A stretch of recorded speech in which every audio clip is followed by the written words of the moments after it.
Thought I would do a quick story time. Sitting out into a parking lot right now. Just waiting on a call. Quick story time on what? What are we going to talk about tonight? I think I want to revisit the Flyers.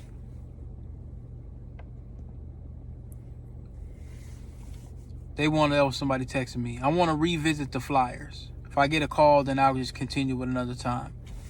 So, the flyer that I posted on YouTube, that was a flyer that I believe got created in 2007. Matter of fact, no, that wasn't 2007. That had to have been around when I had the Mini High one-stop shop. Now, that's coming soon. That story's coming soon. The Mini High one-stop shop that I had with my homies, I decided to create a flyer because I had that 559 number. So I believe, I don't know if it was Virgin Mobile I was dealing with or it was something like that. I believe it was. I didn't have T-Mobile at that time. I think it was like a prepaid phone or whatever. I didn't really need too much. It was a flip phone.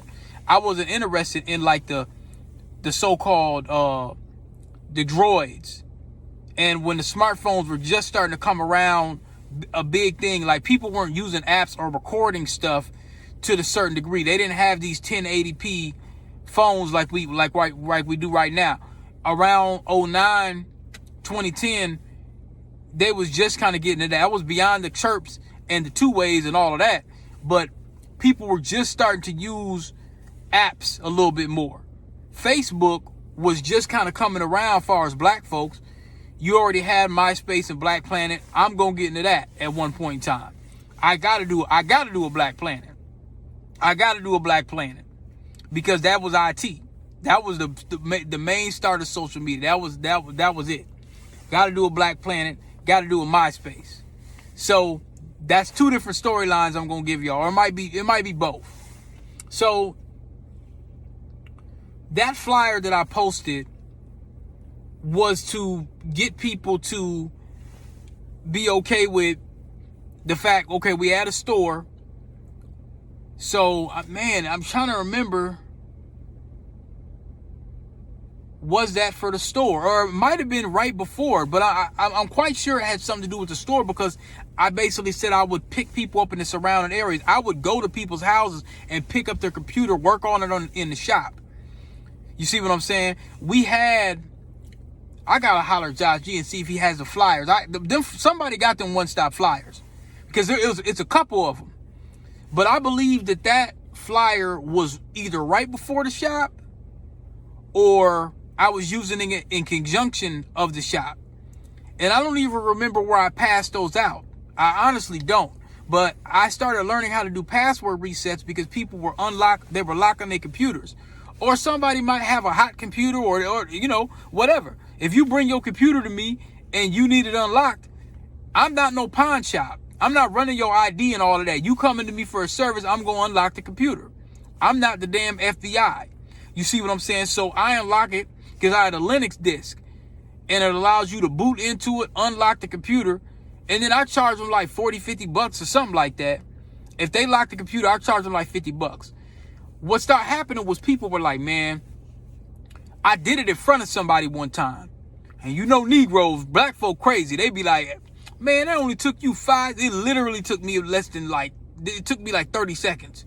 So in his mind, in the cheap nigga mind, now he couldn't do it, mind you. He didn't know how to do it. So just like I want a transmission put in my car. Yeah, a transmission don't take 8 hours, but they bill you for 8 hours. But I don't know how to put it in. So I need to pay $1,000 to put my transmission in.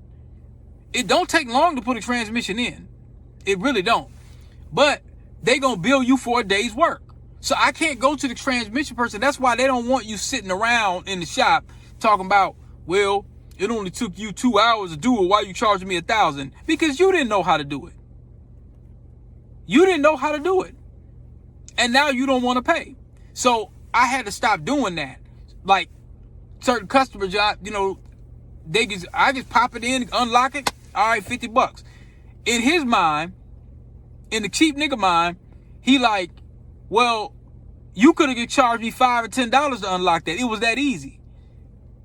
Well, you didn't go online to download the Linux distribution disk to be able to go to change the boot order. You don't know about the BIOS and the basic input, output, and whatnot. So you didn't put the work in. You didn't go to school for it. You didn't sit down and study it. I had to perfect and learn my craft in order to be able to charge the price. So now, mind you, they're not going to do that at Geek Squad. That's out. But you could do this to another person, another black person. You feel like, well, shit, I don't want to pay him. That's really what it boils down to. So I said, all right, I had to start switching things up. Drop off your computer and pick it up in an hour or whatever. You know what I'm saying? It does something with the registry where you can just, I can't remember what disk it was. You know what? Here's what I'm about to do.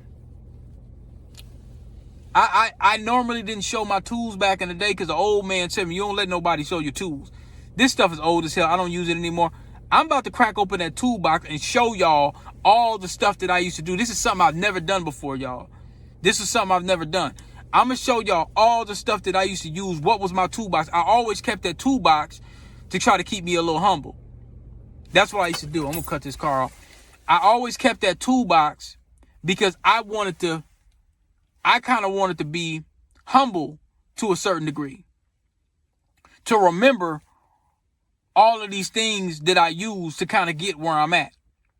You know, as I told y'all, things are going back into the layer 1, layer 2, layer 3. I would say layer 1, the physical stuff. The remote stuff, I just got a remote role. Shout out to my, this brother in Carolina that I've been helping him. There's a remote role I sent him in Carolina. Then there was another virtualization role that was remote. Some of those, if you good with that virtualization, that cloud stuff, you still might be able to, but it's getting back into that office. It's really, really starting to get back into that office. So, but yeah, I'd have that disk. I'd have that Linux distribution disk. And what I would do is I'd unlock the computer. I was actually really doing a service to the community when you really think about it, because the prices that these PC repair places, you know what I'm saying? I wouldn't really do no motherboard repair. I never got into that in the screen repair. I'd send them to chip heads or something like that. I just didn't want to mess with it, because once you start opening up somebody's computer, messing with the board and all that, I probably could have did it. But for me, it wasn't worth the time. Because a lot of times, like I say, I'd have people drop off their computers and I fix them, and then it's time to pay, and then they don't really want to pay sometimes, or they just be like, well, man, I'll just let you have it. That used to happen a lot, but it was cool for me because I get to resell your shit. I done already wiped it. You don't want the computer. I just resell it. I would find, when black folks be like, man, I don't really want to go to Geek Squad or whatever like that, and they get ready to pay $300 for a computer, I'd be like, man, just give me $150. I give you a monitor, keyboard, mouse, all that.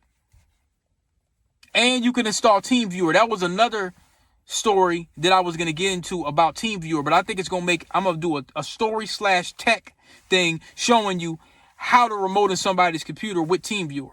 I already have that somewhere on my channel, but I might kind of do that. Like I said, I don't do support computer repair as I used to. People always ask, well, you should teach a class or whatever. Those days are done. I'm not doing that. I'm not doing that anymore. I've preached this IT gospel for the past 7 years. I've given folks all the game they possibly can get. Those days are over with. Y'all just buy the book and get the game from the book. I let a lot of free information go when I should have been charging it. I should have been charging more than what I should have been getting. But I was doing it on the strength, because I learned the game by myself.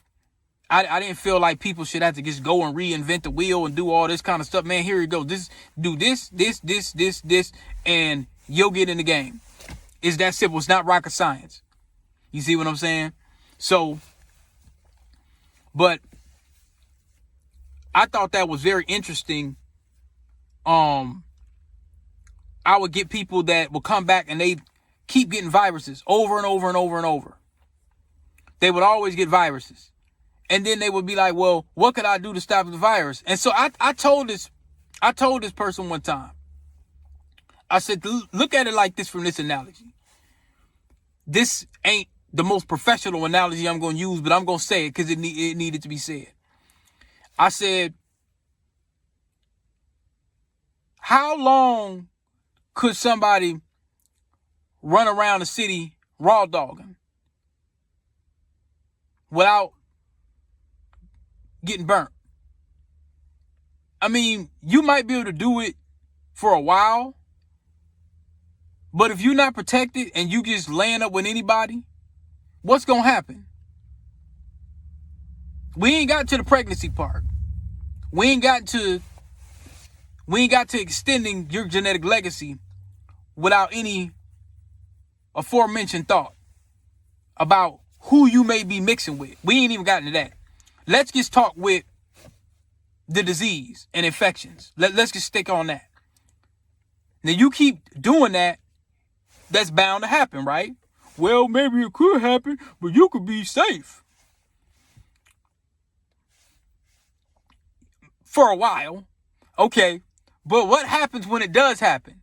Now you got a virus, right? Now you got to go to the doctor and get that fixed. You got to come to Dr. DP. You got to get the virus fixed. Because they make more viruses for Windows distributions as opposed to Linux. I had to put it that way to a nigga one time because he wasn't getting it. He was thinking, well, man, you put on AVAS antivirus or you put on AVG antivirus, I should be able to download porn and watch it all the time. No, that's not how life works, brother. No. Well, I paid you to fix my computer and you put on the antivirus. I should never get no virus. I had to break it down even further to him. How many hood rats could you run up in Minneapolis left and right? At some point, the condom gonna break, nigga. No, sir. So, oh yeah, I get it now. Okay, so how about we do this? How about I put Linux on there? How about I put Fedora distribution on there? What's that? He thinking I'm trying to scam him. I said, you probably ain't gonna get no virus. It's just, but you ain't gonna be able to download video game. It's a different operating system. You just gonna, well, I just want to browse and watch porn. Okay, all right. Linux.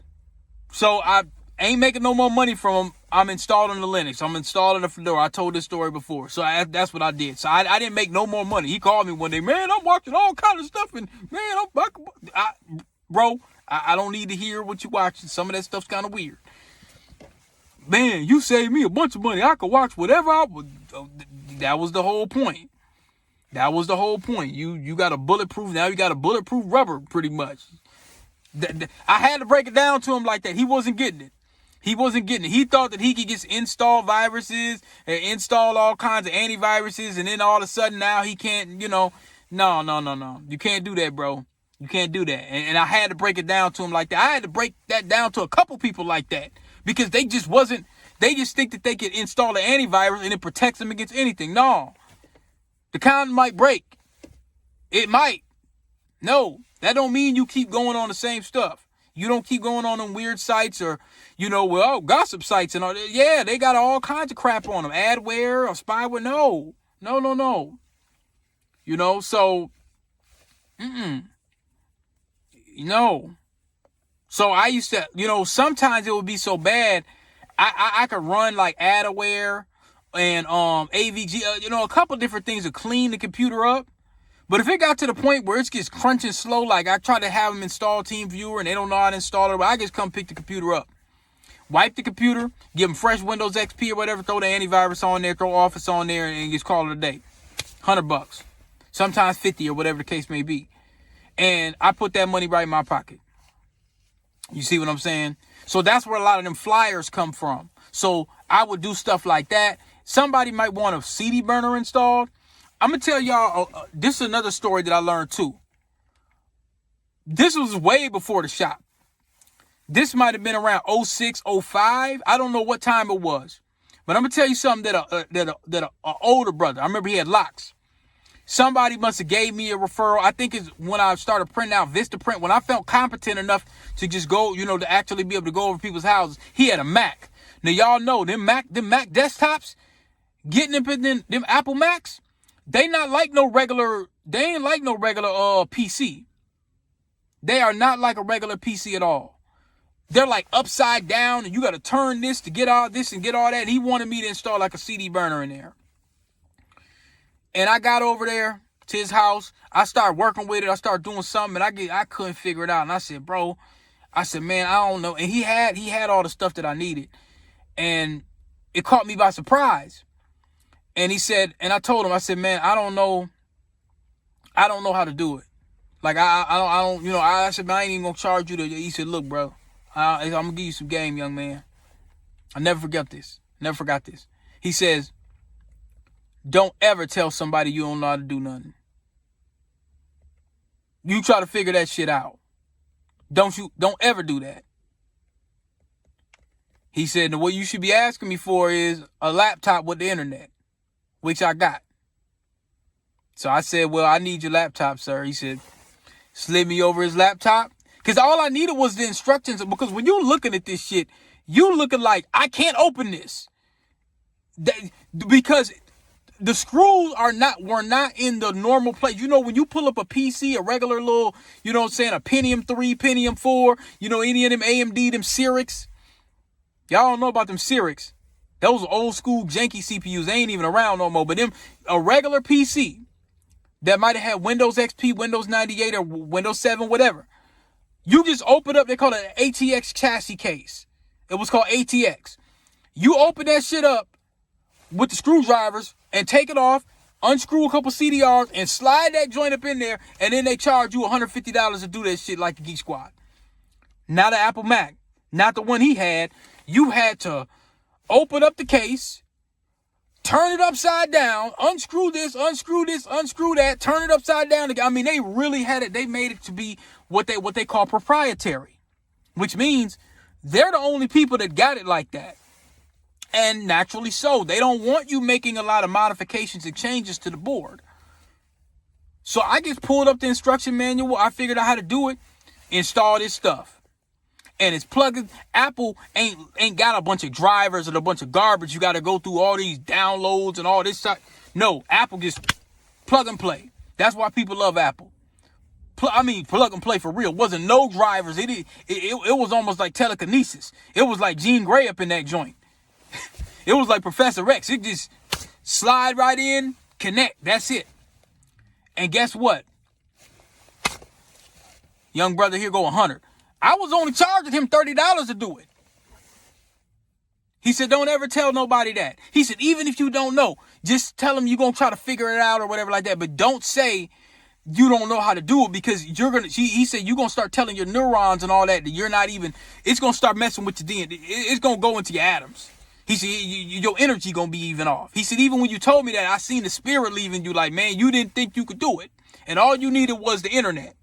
And this one, when the internet wasn't really cracking like that, but, you know, it's just basic like DSL or something like that. And he paid me the 100. So now I done acquired a new skill. You see what I'm saying? I've acquired a new skill. Now I know how to work with Apple Macs if need be. I know how to install Apple Macs. Now that's a trade or a skill set that a lot of people, even dudes that were doing computer repair, they weren't doing that a lot. They weren't. Because when you think of an Apple, you're like, okay, well, you ain't gonna be able to upgrade this. You man, take that to Apple. Most people weren't doing that. They just, if they wanted to upgrade or put something in, and he probably was doing something with Pro Tools or whatever the case may be. But, you know, remember, when I started, I didn't start with PCs. I started with Apple. The first time I used the internet, I used PC. They had Laserdisc on the side. And what were we downloading? X-Men, second grade. I was in second grade. I'm in like 92 or something. So we were using the internet, and it might have been like 28.8 megabyte, not even megabytes per second, bytes per second or something. Like, it took a while to download. I wanted to print out some pictures of Wolverine and the X-Men or something like that. And we just looking at this, and it had that little cheap ass dot matrix printer or whatever like that. Or it might have been color or whatever. So I had already been, you know, familiar with the Macintosh, with the OS system, Mac OS. I touched the Apple far before I touched the PC. The Macintosh LC2, the Apple, it was just called an Apple One or something like that, where it had the floppy with number munchers and Oregon Trail, and that little guy that used to run, and then he jumps over, and you got to press like a letter. It might ask you what's 2 + 2, and you put 4, and then he jumps over it if you don't pick it quick enough, so that's where I kind of come from. So I got to see every change of technology from the 80s all the way till now. You see what I'm saying? So I could say, well, DP, you're old school. Yeah, but not outdated. You see what I'm saying? Not outdated. So, but yeah, that's passing out all those flyers and whatnot. That builds confidence to people, because not only did I have like the CDs and the mixtapes and the things of that nature, but they still ain't called. Damn. Not only did I have the CDs and the mixtapes and whatnot, but I restructured my game. I did that on my very own. Nobody sat me down and said, well, man, this is something you should do. I have always been technically inclined and advanced to be able to work on these things. And like I say, I built my first computer when I was like 16, 17. I might have been 16. I think I might have been 17 when I went to General Nano Systems, and I was buying parts. But you had a bunch of rednecks in there, and they was talking crazy sometimes and whatnot. And I went down, there was an Asian guy. I talked about that. And he did a dual boot. That's how I learned a dual boot. He basically took a piece of a partition. He cut a piece of the hard drive, not in half, but just a piece. What they call is the partition. You're just taking a piece, a logical piece, not cutting it physically. You're just taking a piece of the hard drive and dedicating that. So like whenever I had an issue with the OS, viruses or whatever, I just boot it from the partition and restart. And it always stays that piece. I never erase that piece. And I don't know how long I had that computer or what I did with it. I don't remember. At some point I probably upgraded or whatever. But, that's why I always kept a desktop. I got a desktop right now. The colleges was selling it when I was taking classes. And I just kept it because it was like a Pentium. It's like a 3 gigahertz joint. Like, I mean, it was a high processor, like the government computers and stuff like that. And them colleges, like Century College and stuff, them computers be on point because they're built to handle virtualization. At that point, the cloud, it was a thing, but it wasn't like how it was back in 2013. So we use VMware a lot. And I used to use VirtualBox. I don't even remember how to get into the computer. I'm probably going to have to open up a Linux distribution disk and stuff. And I think it would run. I don't even know if it had solid state on it, solid state hard drives, but it probably will run the stuff that I'm giving y'all when I do all this editing and stuff. I'm just using a laptop, which is cool. It works. But desktops, you can upgrade them to higher capability. So it's better, in a sense. You could really make some moves and changes to upgrading it. It uses more power, and it is clunky and whatnot. So, that's why people don't really like rocking with it or whatnot. But, that's what I used to do, y'all. I'd use those flowers, those flyers. Vistaprint.com was the first place that I was printing stuff up because I tried to go get a job. I knew enough to be able to work there, but they required that A+. And the guy was so arrogant when I was talking to him about it. I was kind of thinking to myself, well, hell, I'll do it myself. I had the mentality that when you tell me no, you know what I'm saying? Like, I wanted to even apply.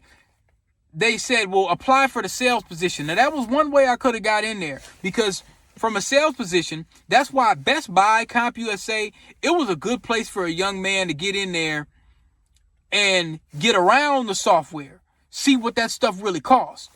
So that's something that I could have done. And maybe that's something that I should have done. I remember when Radio Shack was around over there on Nicolin Lake. That was our big hustle spot right there. On Nicolin Lake, that's where we used to really get our grind on. We make good money over there too. And then we go over on Clinton, and then we go into the 30s and then do our thing. And we be back up and down the street, 21, you know what I'm saying? And, you know, that was our grind. So, you know, I remember seeing all those different electronics and stuff like that. But, you know, like CompUSA and was it Office? I think it was CompUSA I went in. I think that was in Roseville. It was somewhere. It was somewhere where I wanted to apply. And, you know, and that's when I just went and got my roll on. I said, man, I'm about to just let people know I do PC repair. That might have been around 05, 06. And I actually had an interview. I think it was around maybe 04 or 05. Or it might have been, actually, it was probably around 07, 08. Matter of fact, it was, yeah, that must have been around 07. I had an interview maybe in May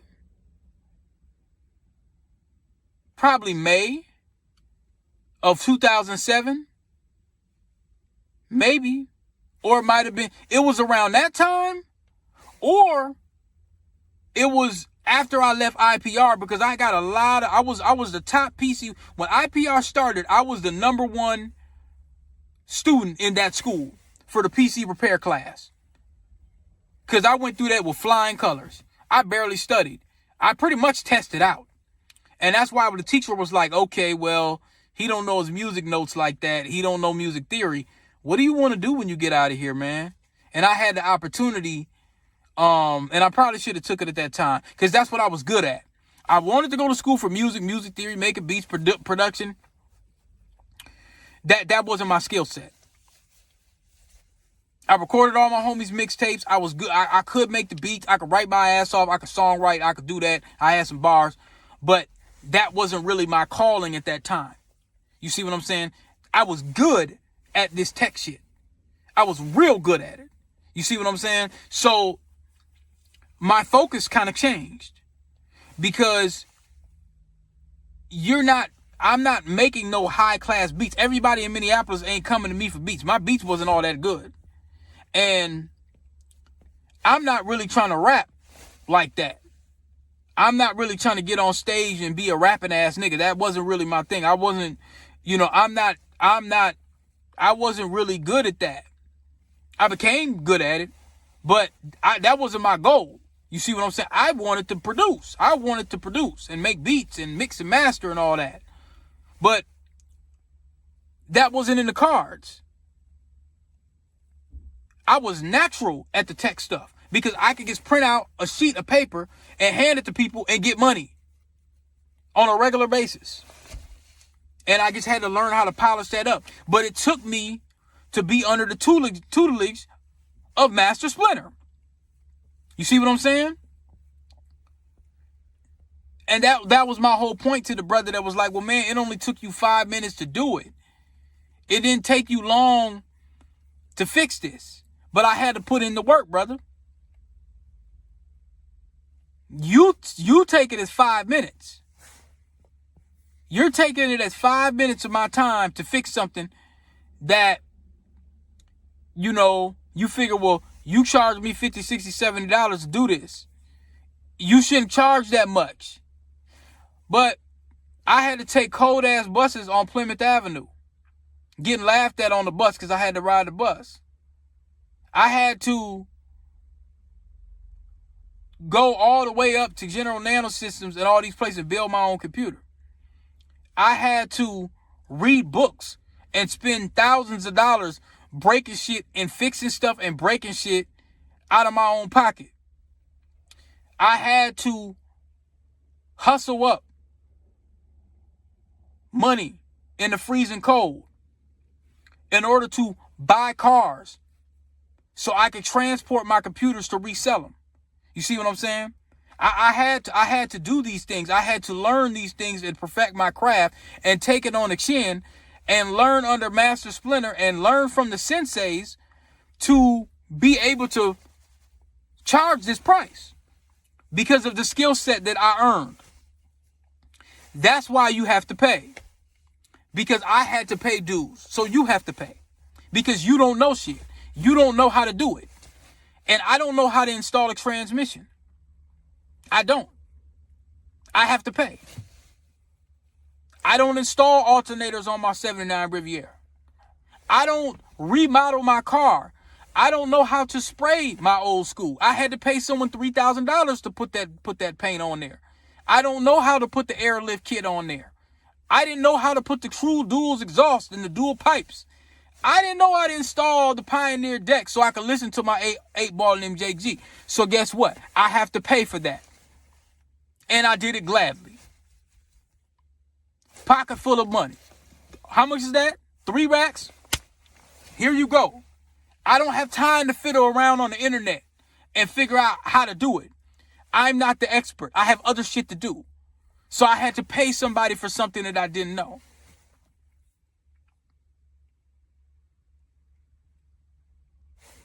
You have to pay to play. Yes. You sure do, sir. Or ma'am. You have to.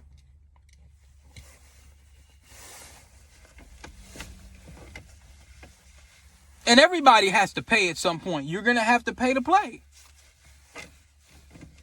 Or you'll go get the skill set and learn it on your own. There was a bunch of stuff that I wanted to do. I didn't have a graphic designer at the time. And so I had to make my own cards off Vistaprint. And then once I start making money, I spread the game. I don't know how to make this as good as you know how to make it.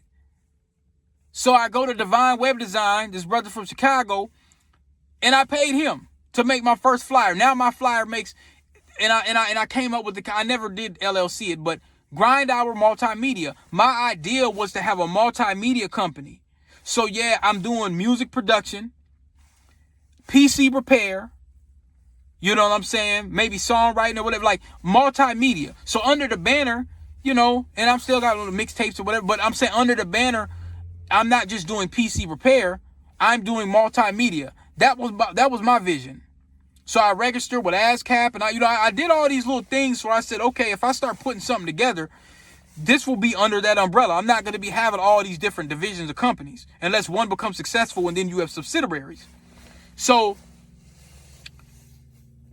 I paid him, and when people saw the flyer, they thought it was a major company. Damn, where's your new shop at, DP? Oh, I'm doing that out the crib. What? That don't look like nothing you do out the crib. Because people had the respect. They looked at what I did and they looked like, okay, and it didn't look like fraudulent. Like it wasn't like one of them, well, I don't want to knock them, but you know them covers, man, them 1997 covers, man, where it looked like they got all the diamonds and the chandeliers in the album, and you know them niggas ain't got no damn mansion. The only person that had that mansion probably was Master P. But the album looks, you know what I'm saying? The album looked like the rap nigga got the money, and he ain't got no money. Master P got the money. But it looked like they got their cars, and there's lions, and there's women all around, and all this. It didn't look like that, but it looked like you spent a few bucks. Like you actually cared about your craft. And that's what I did. So when I passed them out, I got a lot of people calling. And if it's something that I didn't do or couldn't do, I would direct them to somewhere else. But most of the time, like I say, I'm gonna find that flyer and I'm gonna put it in this live right here. I'm gonna put it in this story time. I'm gonna put it up in. But yeah, man, that flyer that I posted, I was supposed to post a flyer for another story time. But I figured since I'm sitting out here just waiting, I've been sitting out here damn near, a half hour, 35 minutes?